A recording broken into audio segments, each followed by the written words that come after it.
चलो, हमने पिछले क्लास में देखा कि हमारे पास 27 नक्षत्र हैं। ठीक है ना। 27 नक्षत्र, हाँ एक जी। नक्षत्र के अंदर हमने देखा कि कैसे हर नक्षत्र को हम कैसे फिट इन करेंगे, वो मैंने अपने एक राशि में। ठीक है ना। तो वो हमने पिछले क्लास में कैलकुलेशन करके देख लिया। ठीक है, उसमें कोई डाउट है तो बोलना।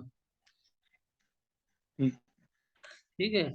अब देखो, नक्षत्र को हम को समझने के लिए कि कोई प्लैनेट अगर किसी नक्षत्र में बैठा है, तो पहला चीज आप जानना चाहिए कि नक्षत्र जो है उसको हम तीन पार्ट में डिवाइड करते हैं।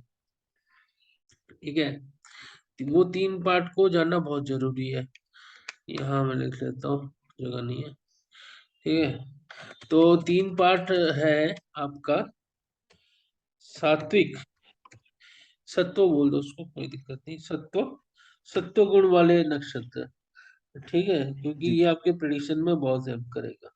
क्योंकि ये तत्वों को जानोगे तभी प्रेडिक्शन और अच्छी होगी। ठीक है। तो सत्व वाले, जो सात्विक वाले नक्षत्र होते हैं, कुछ नक्षत्र रजस गुण वाले होते हैं और तमस गुण वाले होते हैं। ये आपको हर नक्षत्र इस तीन पार्ट में आपको मिल जाएंगे। ठीक है। तो सत्व गुण वाले क्या होते हैं? जो बहुत प्योर होते हैं अंदर से, बहुत सात्विक लोग जैसे होते हैं ना, उस टाइप के ये नक्षत्र होते हैं जी। जो कि प्योरिटी को रिप्रेजेंट करते हैं, नॉलेज को रिप्रेजेंट करते हैं। ठीक है। सोसाइटी में वो ज्यादा कुछ, जैसे आप कोई योगी देख लो, ठीक है ना, ब्रह्मचारी देख लो, कोई ऋषि को देख लो, कोई तपोमुनि को देख लो। तो इस टाइप के जो लोग होते हैं ना, वो पैसे के पीछे नहीं भागते। उनके उधर, उनके अंदर पैसे के लिए कोई मोह नहीं होता। वो सांसारिक मोह माया से दूर होते हैं। उनके पास जाओगे तो आशीर्वाद ही मिलेगा। ठीक है। सात्विक लोग, वो ना वो खाते हैं, क्या बोलते हैं, मच्छी, मांस या फिर अल्कोहल, वो उस टाइप का कुछ सेवन नहीं करते। ठीक है। उनका मन पूरा शांत जी। होता है, भगवान के प्रति उनकी आस्था होती है। तो सात्विक नक्षत्र होते हैं। उसी तरह सात्विक इंसान होते हैं, सात्विक नक्षत्र भी होते हैं। ठीक है।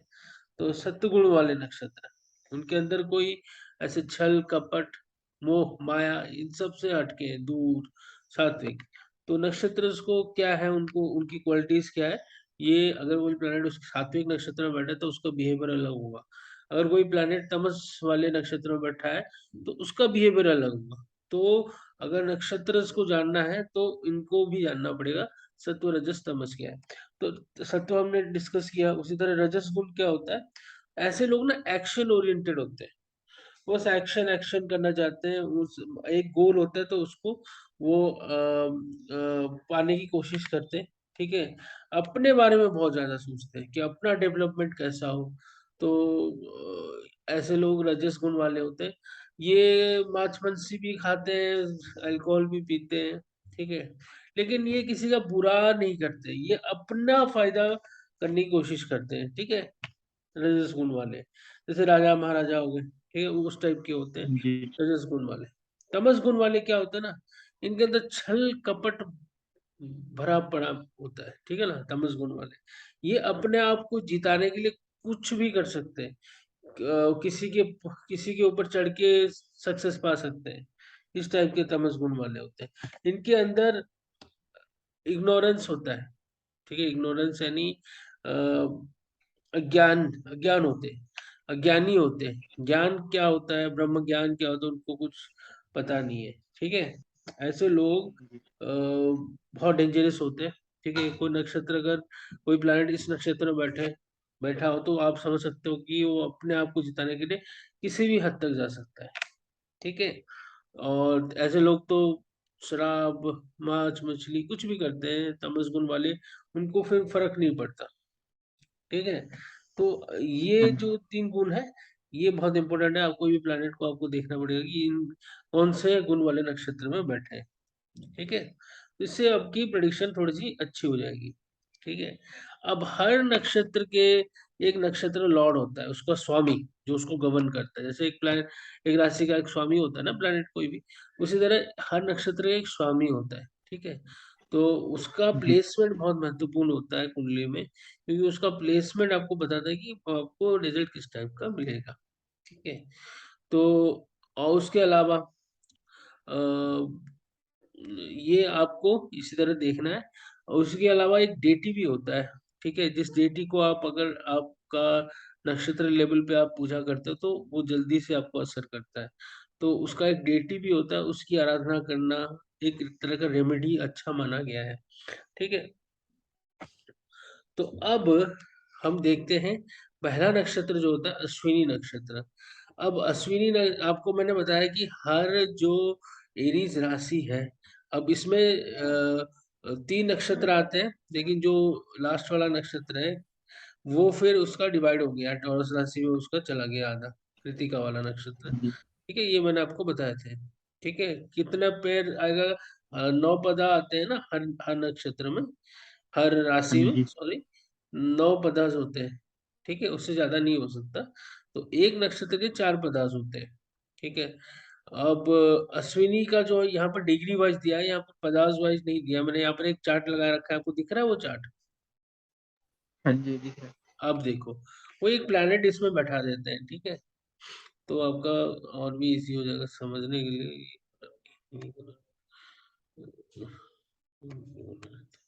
सपोज कोई भी एक प्लैनेट बोलो, कोई भी। वीनस। चलो वीनस को डालो यहाँ।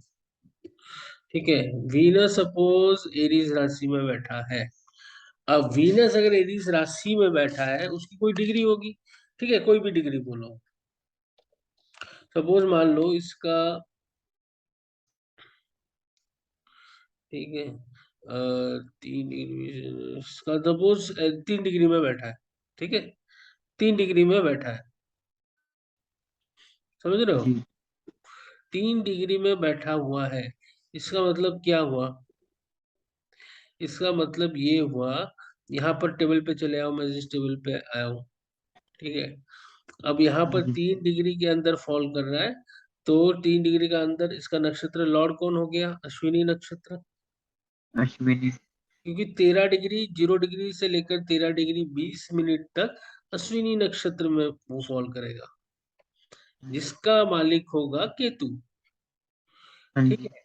अब क्या करना है, क्योंकि ये कौन से उसमें पड़ रहा है वो भी देख लो, कौन से नवमास में पड़ रहा है, क्योंकि हर राशि 9, मतलब हर जो नक्षत्र होता है उसका भी आप 9 पार्ट में डिवाइड कर सकते हो। ठीक है, 9 देखो, यहाँ से काउंट करो, अश्विनी ये 9 पार्ट है यहाँ तक, 1 2 3 4 5 6 7 8 9। ठीक है, जी।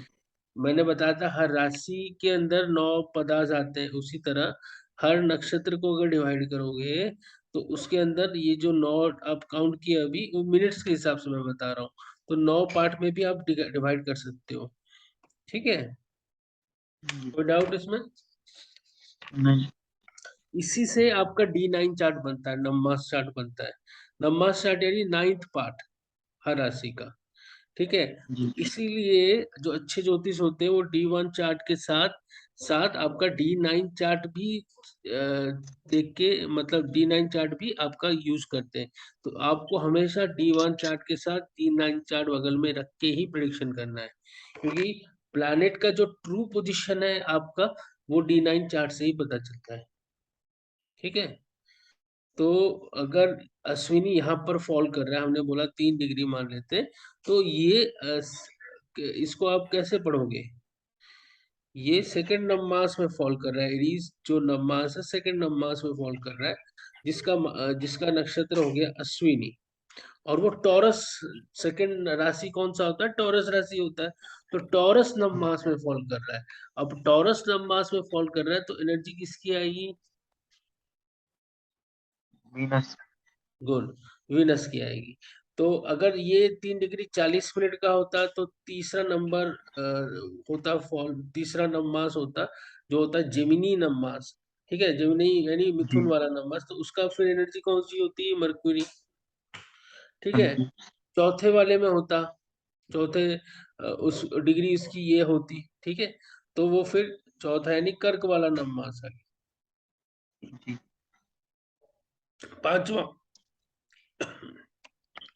लियो वाला नवमास में फॉल कर रहा है, तो सन वाली एनर्जी आती है।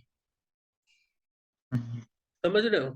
तो अगर मैं हाँ तुम्हें जी। पूछूं, ठीक है, ये कंसेप्ट समझो, वीनस तुम्हारा 10 डिग्री 15 मिनट में बैठा हुआ है, तो एनर्जी कौन सी होगी उसके पास, तो किस नमाज में बैठा हुआ है? क्या? सैटर्न की। सैटर्न की। काउंट करके बताओ। ये हो गया एरीज नमाज, ये हो गया टॉरस, ये हो गया जेमिनी, कैंसर, उसके बाद लियो, ठीक है, वर्गो, लिब्रा। मैंने तुमसे क्या पूछा क्वेश्चन, 10 डिग्री या 9 डिग्री? 10 डिग्री। लिब्रा, उसके बाद स्कॉर्पियो आ रहा है ना, जी। तो स्कॉर्पियो राशि में फॉल कर रहा है। स्कॉर्पियो। हाँ, तो यहाँ पर मार्स वाली एनर्जी है। तो इस तरह से आपको प्रिडिक्शन करना है, ठीक है। वीनस जो फॉल कर रहा है, वो उसके पास वीनस यहाँ पर फॉल कर रहा है, तो वीनस की एनर्जी रहेगी, खुद वीनस की एनर्जी रहेगी। यहाँ पर मैं बना लेता हूँ ताकि तुम्हें क्लियर हो जाए, एनर्जी से हम डिस्क्राइब करेंगे सारा चीज, ठीक है।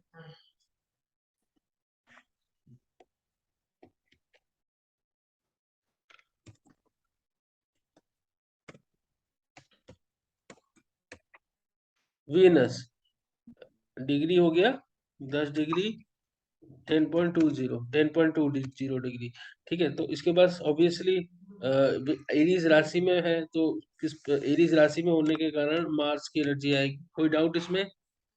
प्लस नहीं। खुद वीनस की एनर्जी आई, वीनस वहां बैठा हुआ है, प्लस फिर इसके पास किसकी एनर्जी आएगी, वो जिस नक्षत्र में बैठा हुआ है, अश्विनी का।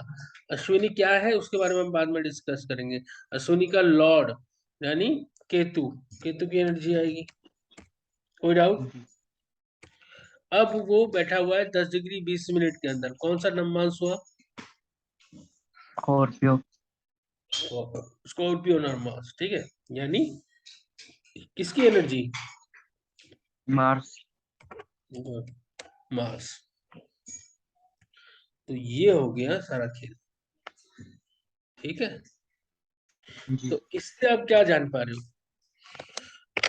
इससे आप क्या जान पा रहे हो कि देखो, मार्स एक बहुत ही, अश्विनी नक्षत्र जो होता है, कोई भी प्लैनेट अगर अश्विनी नक्षत्र में बैठा है, अश्विनी नक्षत्र एक बहुत ही स्ट्रांग नक्षत्र इन द सेंस कि उनके अंदर बहुत एनर्जी होती है, क्योंकि मार्स तो एनर्जी को खुद रिप्रेजेंट करता है, ठीक है। अब मार्स एनर्जी को रिप्रेजेंट करता है, स्ट्रेंथ को रिप्रेजेंट करता है। अब वो पहले हाउस में अगर है, तो इसका मतलब क्या है, अगर इस कुंडली में पहले हाउस में है, तो ये कालपुरुष की कुंडली है, इसमें पहले हाउस में है, इसका मतलब ये हुआ, तो बॉडी जो होगी, इनकी इम्यूनिटी सिस्टम बहुत स्ट्रांग होगी, कोई भी बीमारी होगी तो बहुत जल्दी बाउंस बैक कर जाते हैं ऐसे लोग, ठीक है। हाँ और जी। हेल्दी रहते हैं बहुत जल्दी बीमार नहीं पड़ते, बहुत हेल्दी रहते हैं, ठीक है। बीमारी होती है तो वो फाइट बैक कर जाते हैं, ठीक है। तो इनके पास वीनस की भी एनर्जी आ गई, मार्स की भी एनर्जी आ गई। वीनस यहाँ पर देखो, वीनस की एनर्जी, क्योंकि वीनस हम प्लेनेट लेके खुद चल रहे हैं, तो वीनस की एनर्जी अब यहाँ पर होने के कारण ऐसे लोग थोड़े से ना, मार्स और वीनस का जो एनर्जी मैंने आपको पहले ही बताया था, थोड़ा सा हाईली सेक्सुअल एनर्जी है, ठीक है। तो वो जी। एनर्जी तो रहेगी, लेकिन साथ ही केतु भी है वहां पर।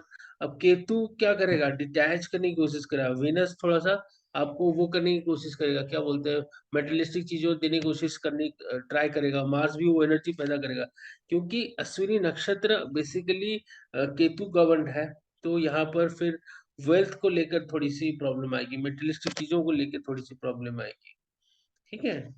तो वीनस यहाँ जी। पर अपने आप को उतना अच्छा महसूस नहीं कर पाएगा, कर नहीं पाएगा, क्योंकि वो फिर एवर्ड हो जाएगा, यानी बहुत जल्दी डिसीजन लेने की कोशिश करेगा कोई भी चीज में, ठीक है। कोई रॉन्ग, जैसे शेयर मार्केट में सारा पैसा लगा दिया, वो खराब हो गया, उस टाइप का कोई जी। सोचेगा नहीं, क्योंकि अश्विनी नक्षत्र वाले बहुत जल्दी जल्दी डिसीजन लेते हैं, स्पीड में रहने की कोशिश करते हैं, उनके तो बहुत, वो बहुत जल्दी जल्दी हर चीज करने की कोशिश करते हैं, बोलते भी बहुत जल्दी जल्दी है, तो डिसीजन मेकिंग में प्रॉब्लम आ सकता है, तो इनको थोड़ा सा संभल के हर चीज को तोल के डिसीजन लेना चाहिए, ठीक है। तो अश्विनी नक्षत्र जो बेसिकली है, वो मार्स और केतु वाला एनर्जी है। फाइनेंशियली थोड़ा सा एवरेज ही इसको मानेंगे, क्यों मानेंगे, क्योंकि केतु की एनर्जी होती है वो मेटेरियलिस्टिक चीजों को पसंद नहीं करता, उसको स्पिरिचुअलिज्म पसंद है। तो अब यहाँ पर स्पिरिचुअल प्लैनेट्स अच्छे रिजल्ट्स देंगे। जुपिटर हो गया, ठीक है, वहां पर अच्छा रिजल्ट देगा। ठीक है। अब शुक्र वाला जो प्लैनेट होगा वो थोड़ा सा यहाँ पर बैक स्टेज में आ सकता है, लेकिन अगर डॉक्टर वगैरह देखोगे प्रोफेशन, तो ये अच्छे होते हैं, क्योंकि अश्विनी कुमार को देवताओं के डॉक्टर माना गया है। ठीक है। तो ऐसे लोग डॉक्टर वाले फील्ड में भी अच्छा करते हैं। ठीक है। केमिस्ट हो गए, जी फार्मा हो गए, वहां पर अच्छा रिजल्ट करते हैं। तो लेकिन फाइनेंशियली 30-35 तक उनको थोड़ा स्ट्रगल करना पड़ता है, केतु यहाँ पर मेटेरियलिस्टिक ग्रोथ नहीं देता। ठीक है। हेल्थ वाइज बहुत अच्छा होता है, क्योंकि मार्स की एनर्जी है, और बहुत जल्दी अगर बीमार भी होते हैं तो बहुत जल्दी ठीक भी हो जाते हैं। तो करेज इनके पास बहुत अच्छा है, नो डाउट। तो वीनस की जगह और कोई प्लेनेट भी डाल के आप इस तरह से रिजल्ट निकाल सकते हो। और मैंने जैसे डिग्री वाइज निकाला है वैसे ही निकालना है आपको। अगर इसको इस तरह से नहीं देखना चाहते हो, तो आप D9 चार्ट साथ में रखना। ठीक है। D9 चार्ट अगर साथ में रखोगे, तो फिर आप डायरेक्टली देख लोगे कि विनस का ट्रू पोजीशन क्या है। D9 चार्ट में विनस किस क्वालिटी का है, तो ये इसी से ही D9 चार्ट बन जाता है। ठीक है। फिर केतु की पोजीशन नहीं देखनी पड़ेगी, पैसे देगा कि नहीं? हाँ, गुड। अब नक्षत्र लॉर्ड का भी पोजीशन देखना पड़ेगा, मैंने एक ओवरऑल बताया। तो हमें अगर वीनस यहाँ पर बैठा है, तो वीनस जोन से हाउस को रूल कर रहा है। जैसे इस केस में ये सेकंड हाउस और सेवेंथ हाउस को रूल कर रहा है, मैरिज और आपका फैमिली, स्पीच, और आपका जो ज्वेलरी हो गया, जो फिक्स्ड एसेट्स हो गए, वेल्थ का, ये सब सेकंड हाउस से देखा जाता है, मैरिज सेवेंथ हाउस से देखा जाता है। तो इन सब चीजों को लेकर वीनस जाके फर्स्ट हाउस में बैठा है, किस नक्षत्र में? अश्विनी नक्षत्र में। क्या वो कंफर्टेबल होगा? मेरा क्वेश्चन है आपसे। फाइनेंशियली अगर हम सोच रहे हैं, ठीक है, इस तरह का जातक अगर आपके पास आता है, बोलते हैं कि मेरा जी। फाइनेंस कैसा होगा, तो आप क्या बोलोगे? हेलो। हाँ जी। हाँ, तो क्या बोलोगे उसको? हम्म, नक्षत्र लोड की प्लेसमेंट भी चेक करनी पड़ेगी। हाँ, नक्षत्र लॉर्ड का प्लेसमेंट डिस्कस करेंगे, लेकिन ओवरऑल आपको एक आइडिया तो मिलेगा क्या है। देखो, मैंने आपको बताया कि कोई भी प्लैनेट अश्विनी नक्षत्र में बैठा हो तो फाइनेंशियली थोड़ा सा ना एवरेज हो जाता है सारा चीज, उतना हाई नहीं रहता, क्योंकि वहाँ केतु है। केतु नक्षत्र लॉर्ड अगर बहुत अच्छा प्लेसमेंट है, उच्च का बैठा हुआ है, ठीक है, लेकिन कैरेक्टर जी केतु का क्या है? कैरेक्टर केतु का क्या है? ओवरऑल जो कैरेक्टर केतु का है, वो मेटेरियलिस्टिक चीजें इतना पसंद नहीं करता। ठीक है। वो केतु फिर जी अब डिटैचमेंट पसंद है उसको, स्पिरिचुअलिज्म पसंद है। तो वीनस जैसा प्लैनेट, जिसको मेटेरियलिस्टिक चीजें भोगना, भोग विलास वाली चीजें, वो फिर अश्विनी में थोड़ा स्ट्रगल करता है। उसी तरह माघा में भी स्ट्रगल करेगा। उसी तरह आपके मूला जो केतु ओरिएंटेड नक्षत्र है, वहां पर कोई भी मेटेरियलिस्टिक चीजें वाले प्लेनेट स्ट्रगल करेंगे। जी ठीक है। तो जी इस केस में ये होगा, लेकिन केतु का प्लेसमेंट भी आप देखोगे, केतु का डिग्निटी देखोगे, स्ट्रेंथ देखोगे, और केतु बहुत अच्छी डिग्निटी में बैठा है, और उसका डिस्पोजिटर अच्छी जगह बैठा है, तो आप प्रेडिक्ट कर सकते हो कि हाँ, वेल्थ आएगा आपके पास। लेकिन इन जनरल थोड़ा सा लेट आता है अश्विनी नक्षत्र के केस में। हेल्थ वाइज बहुत अच्छा है, नो डाउट उसमें। अश्विनी नक्षत्र देवगण, मैंने आपको बताया कि आपको ये भी देखना है कि रजस है, तमस है। तो ये जो है, ये तमस रजस वाला गुण इनके अंदर बहुत है, अश्विनी वाले। रजस वाला जो होता है, तो ये मटेरियलिस्टिक चीजों के पीछे भागते हैं, रजस वाले। जी ठीक है। अपना अपना सेल्फ डेवलपमेंट कैसा हो, तो मार्स इनको एनर्जी देती है इन सब चीजों में। तो अच्छे लीडर भी जी बनते हैं। ठीक है। तो प्रोफेशन में जैसे डॉक्टर हो गए, अच्छे लीडर हो गए, तो लीडरशिप क्वालिटीज इनके अंदर होती हैं। ठीक है। तो बेसिकली यही है कि वेल्थ के मामले में थोड़ा सा केतु के होने के कारण थोड़ा सा नेगेटिव आप बोल सकते हो, लेकिन बाकी सब चीजों में ये एनर्जी इनके अंदर बहुत होती है, स्पीड, स्ट्रेंथ, एजिलिटी बहुत अच्छी देखी गई है। ठीक है। जी। तो अश्विनी नक्षत्र केतु के, के सभी नक्षत्र में ऐसे ही होएगा। तो आपको इसी तरह देख, ये नक्षत्र के क्वालिटीज मैंने आपको बताया, अश्विनी नक्षत्र क्या है। जिसका स्वामी हो गया केतु। अब केतु उसका स्वामी होने के कारण ये केतु उसको कंट्रोल कर रहा है। ठीक है। अब केतु का प्लेसमेंट जो है वो महत्वपूर्ण हो गया, लेकिन केतु का जो कैरेक्टर क्या है वो भी तो देखना पड़ेगा ना हमें। केतु ओवरऑल क्या जी। है। ठीक है ना। केतु का प्लेसमेंट भी देखेंगे और केतु का कैरेक्टर ओवरऑल वो भी देखा जाएगा। ठीक है। जिसके कारण इनको थोड़ा सक्सेस लेट में मिलता है। तो अश्विनी नक्षत्र के बारे में कोई डाउट है, पूछो। न- ठीक है। जी। तो पहले क्या करना है, पहले देखो क्या नक्षत्र जो है, ये प्रिडिक्शन। और हम जब पूरा खत्म हो जाएगा सीरीज, नक्षत्र सीरीज, फिर मैं प्रिडिक्टिव टेक्निक्स में बताऊंगा कि कैसे इजीली प्रिडिक्ट करोगे। लेकिन एक ओवरऑल मैं अश्विनी नक्षत्र क्या है ये बता रहा हूँ। अश्विनी नक्षत्र एक रजस वाला नक्षत्र है, फास्ट मूविंग है, उसको स्ट्रेंथ एक्शन बहुत पसंद है, क्योंकि मार्स हो रही है, मार्स की एनर्जी है इनके पास। ठीक है। केतु की एनर्जी होने के कारण थोड़े से फाइनेंशियली स्ट्रगल करते हैं कुछ एज तक, उसके बाद 35-40 के बाद ये फाइनेंशियली भी साउंड हो जाते हैं। ठीक है। और अगर कोई प्लैनेट बैठा है तो केतु का प्लेसमेंट जरूर देखें। तो इस तरह से आपको देखना है। ठीक है।